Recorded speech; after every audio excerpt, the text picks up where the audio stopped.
Hello বন্ধুরা, welcome to our channel Bong sports আড্ডা।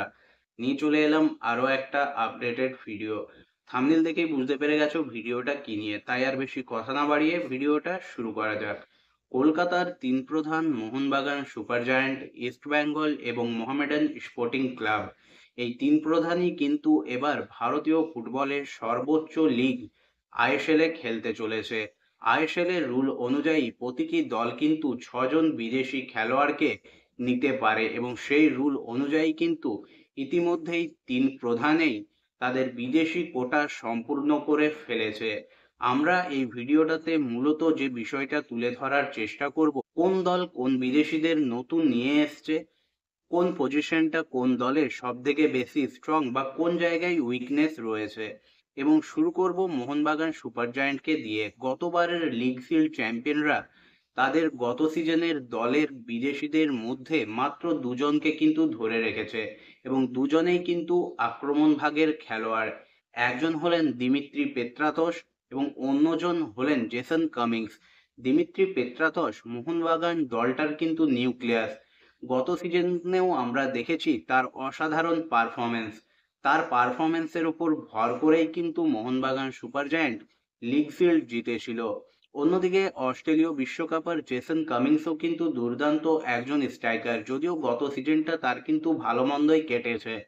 তবে আশা করাই যায় এই সিজন কিন্তু তিনিও নিজের নামের প্রতি সুবিচার করবেন। অন্যদিকে আরও দুজন আক্রমণ ভাগের খেলোয়াড়কে কিন্তু এই সিজনে নিজেদের দলে অন্তর্ভুক্ত করেছে মোহনবাগান ম্যানেজমেন্ট।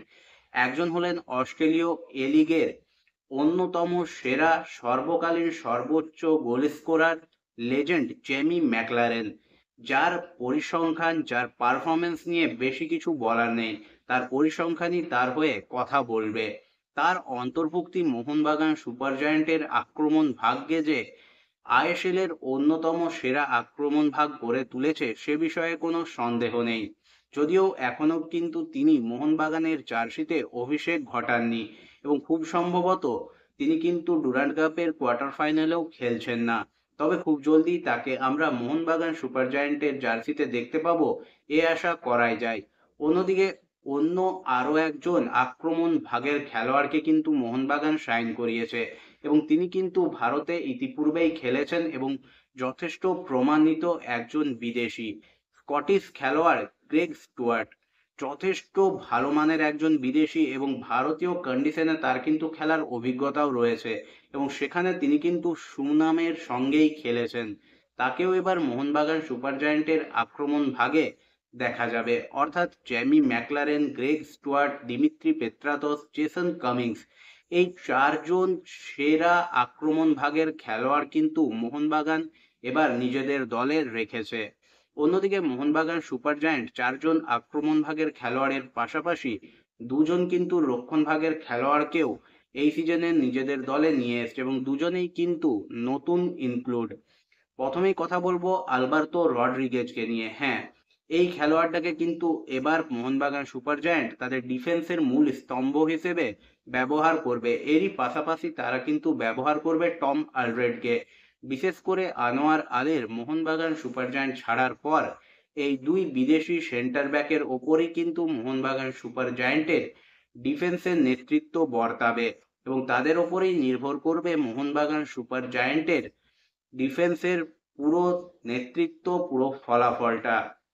অর্থাৎ আমরা যদি দেখি তাহলে মোহনবাগান সুপার জায়ান্ট কিন্তু আক্রমণ এবং রক্ষণ এই দুই বিভাগে কিন্তু বিদেশি খেলোয়াড়দের যাদের নির্বাচন করেছে তারা কিন্তু নিজেদের নামের তারা কিন্তু তারা কিন্তু ইতিপূর্বে নিজেদেরকে প্রমাণিত করেছেন এবং যথেষ্ট ভালো মানের বিদেশিদেরই কিন্তু এই পজিশনগুলোতে নিয়ে এসছে মোহনবাগান সুপার জায়ান্ট। তবে মোহনবাগান সুপার জায়ান্টের যেটা একটা উইক পয়েন্ট বলা যেতে পারে সেটা হলো মাঝমাঠ। মাঝমাঠে মোহনবাগান সুপার জায়ান্ট কিন্তু কোনো বিদেশি খেলোয়াড়কে এই সিজনে নেয়নি।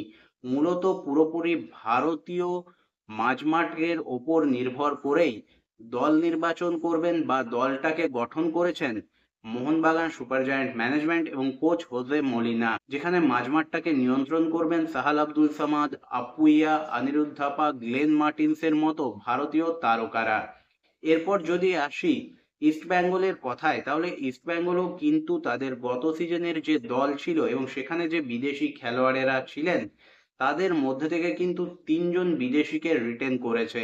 ব্রাজিলীয় ফরওয়ার্ড ক্রেটেন সিলভা, ডিফেন্সের খেলোয়াড় হিজেজি মাহের এবং মাঝমাঠের অন্যতম অস্ত্র সাউল ক্রেসপো, এই 3জনকে কিন্তু এই সিজনেও রেখে দিয়েছে ইস্টবেঙ্গল ম্যানেজমেন্ট। এবং তার সঙ্গেই কিন্তু ইস্টবেঙ্গলে নতুন অন্তর্ভুক্তি হয়েছে দিমিত্রি ডায়মান্টাকোস, মাধি তালাল এবং সর্বশেষ সংযোজন হেক্টর ইউতসে। অর্থাৎ এই 3জন নতুন কিন্তু ইস্টবেঙ্গল ক্লাবে যোগদান করেছেন। বিশেষ করে প্রথমেই কথা বলতে হয় ডায়মান্টাকোসকে নিয়ে। কেবিএফসির জার্সিতে কিন্তু অসাধারণ সিজন কাটিয়েছেন ডায়মান্টাকোস, গত সিজনে গোল্ডেন বুট উইনার। তাকে কিন্তু এবার নিয়ে একটা বড়সড় চমক দিয়েছে ইস্টবেঙ্গল দল। তারই পাশাপাশি তারা কিন্তু পাঞ্জাব এফসি থেকে নিয়ে এসছে মাধি তালালকে, যিনি কিন্তু গত সিজনেও পাঞ্জাব এফসির জার্সিতে মাঝমাঠে কিন্তু ফুল ফুটিয়েছিলেন। তাকেই এবার দেখা যাচ্ছে ইস্টবেঙ্গলের জার্সিতে এবং ইতিমধ্যেই তিনি কিন্তু ইস্টবেঙ্গলের হয়ে ম্যাচ খেলে ফেলেছেন এবং সেখানে কিন্তু যথেষ্ট ভালো পারফরমেন্সও দেখা গেছে মাদি তালালের কাছ থেকে। অন্যদিকে ইস্টবেঙ্গলের শেষ সংযোজন কিন্তু রক্ষণ ভাগের খেলোয়াড় হেক্টর ইউতসে। গত সিজন মোহনবাগান সুপার জায়ান্টের জার্সিতে তিনি কিন্তু দুর্দান্ত একটা সিজন কাটিয়েছেন। মোহনবাগান সুপার জায়ান্টের আইএসএল লিগ শিল্ড জয়ের ক্ষেত্রে হেক্টর ইউতসের অবদান কিন্তু অস্বীকার করা যাবে না এবং তাকেই কিন্তু এবার আমরা দেখতে পাবো লাল হলুদ জার্সিতে। তিনি ইতিমধ্যেই কলকাতায় এসে পৌঁছেছেন এবং খুব সম্ভবত ডুরান্ড কাপের পরবর্তী ম্যাচে হয়তো তাকে আমরা দেখতেও পাবো। হেক্টর ইউতসের ডিফেন্সিভ কোয়ালিটি নিয়ে কিছু বলার নেই, তবে ইস্টবেঙ্গলের যেটা উইক পয়েন্ট বলা যেতে পারে সেটা হলো ইস্টবেঙ্গল দলটাই কিন্তু বারবার এই ভালো খেলোয়াড়েরা এলেও গুরুত্বপূর্ণ সময়ে তাদের ফর্ম হারিয়ে ফেলা। এর আগেও আমরা দেখেছি বেশ কয়েকটা বড় নাম কিন্তু ইস্টবেঙ্গলের সঙ্গে যুক্ত হলেও তারা কিন্তু ইস্টবেঙ্গলে এসে নিজেদের নামের প্রতি সুবিচার করে উঠতে পারেননি। আশা করা যায় এই সিজনে কিন্তু ইস্টবেঙ্গলের সঙ্গে এই প্রবলেমটা আর দেখা দেবে না। এবং শেষে যদি কথা বলি মোহামেডান স্পোর্টিং ক্লাবকে নিয়ে, যারা কিন্তু আই লিগ চ্যাম্পিয়ন হয়ে এই সিজনে আইএসএল এ খেলার ছাড়পত্র পেয়েছে। মোহামেডান স্পোর্টিং ক্লাব তারাও কিন্তু তাদের আই লিগ জয়ী দলের মাত্র 3জন বিদেশিকে রেখে নতুন 3জন বিদেশি খেলোয়াড় নিয়ে এসছে। যে 3জন বিদেশি খেলোয়াড়কে মোহামেডান স্পোর্টিং ক্লাব রিটেন করেছে তাদের মধ্যে প্রথমজন হলেন মির্জালভ কাসিমভ, দ্বিতীয়জন হলেন রক্ষণ ভাগের অন্যতম স্তম্ভ মোহামেডান স্পোর্টিং ক্লাবের আই লিগ জয়ের ক্ষেত্রে যার অবদান সব থেকে বেশি সেই জোসেফ আদিজাই, এবং তৃতীয় যে খেলোয়াড়টাকে মোহামেডান স্পোর্টিং ক্লাব রিটেন করেছেন তিনি হলেন অ্যালেক্সি গোমেজ।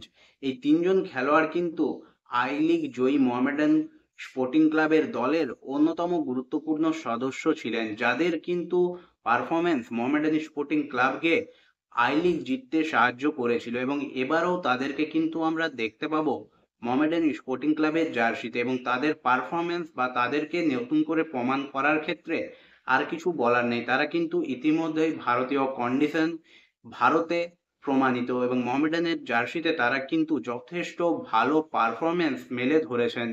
এবার নতুন যে 3জন বিদেশিকে মোহামেডান স্পোর্টিং ক্লাব এই সিজনে সাইন করিয়েছে তাদের মধ্যে রক্ষণ ভাগের একজন খেলোয়াড় মোহাম্মদ কাদিরি, যথেষ্ট ভালো মানের একজন বিদেশি খেলোয়াড়, যথেষ্ট পোটেনশিয়াল রয়েছে, ভালো বল স্ন্যাচ করতে পারেন। তাছাড়া তিনি কিন্তু সেন্টার ব্যাকের পাশাপাশি ডিফেন্সিভ মিডফিল্ড হিসেবেও খেলতে পারেন, অর্থাৎ একজন ইউটিলিটি ফুটবলার, যা কিন্তু মোহামেডান স্পোর্টিং ক্লাবকে তাদের প্রথম সিজনে ভালো পারফরমেন্স করার ক্ষেত্রে যথেষ্ট গুরুত্বপূর্ণ অবদান রাখতে পারে।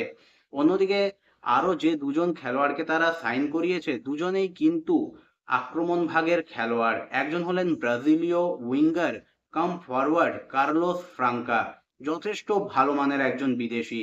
তার যে ভিডিওগুলো সোশ্যাল মিডিয়ায় রয়েছে বা তার যে পরিসংখ্যান রয়েছে তা দেখে কিন্তু বোঝা যায় খেলোয়াড়টি কিন্তু যথেষ্ট ভালো মানের এবং গোল করার ক্ষেত্রে কিন্তু যথেষ্ট মুনশিয়ানা রয়েছে। অন্যদিকে আরো একজন যে খেলোয়াড়কে মোহামেডান স্পোর্টিং ক্লাব সাইন করিয়েছে সেই লব্বি মানজোকি, তিনিও কিন্তু যথেষ্ট ভালো মানের একজন বিদেশি। এবং সব থেকে বড় যে বিষয়টা মোহামেডান স্পোর্টিং ক্লাবের জন্য প্লাস পয়েন্ট সেটা হলো যে সমস্ত বিদেশিদের মোহামেডান স্পোর্টিং ক্লাব সাইন করিয়েছে তাদের সকলেরই বয়স কিন্তু 30-এর নিচে। এই একটা অ্যাডভান্টেজ কিন্তু মোহামেডান স্পোর্টিং ক্লাবের কাছে রয়েছে অন্য দলগুলোর তুলনায়।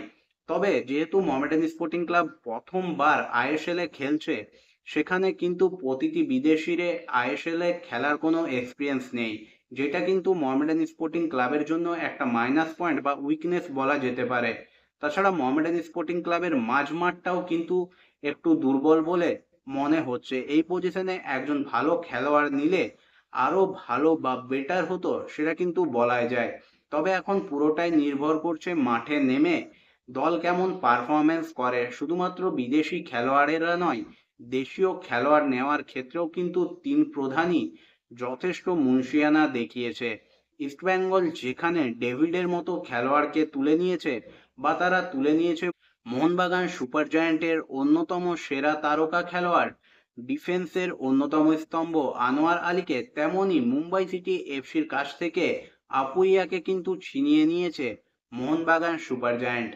অন্যদিকে মোহামেডান স্পোর্টিং ক্লাব বড় নামের পেছনে না ছুটে বেশ কয়েকজন তরুণ উদীয়মান তারকাকে কিন্তু নিজেদের দলে নিয়ে এসছে, যার মধ্যে মাখান ছোটের নামটা কিন্তু অন্যতম।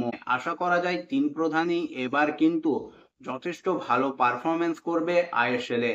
মোহনবাগান সুপার জায়ান্ট যারা গত সিজনের লিগ শিল্ড চ্যাম্পিয়ন, তারা চাইবে লিগ শিল্ড ধরে রেখে আইএসএল চ্যাম্পিয়ন হতে। অন্যদিকে ইস্ট বেঙ্গলের লক্ষ্য থাকবে গত সিজনের ব্যর্থতা ভুলে এই সিজনে নতুনভাবে শুরু করে লিগে ভালো একটা পারফরমেন্স মেলে ধরতে। অন্যদিকে মোহামেডান স্পোর্টিং ক্লাবও চাইবে প্রথমবার আইএসএল এ পদার্পণের বছরটা দুর্দান্তভাবে শুরু করতে, যাতে পরবর্তী সময়ে আরো ভালো পারফরমেন্স তুলে ধরা যায়।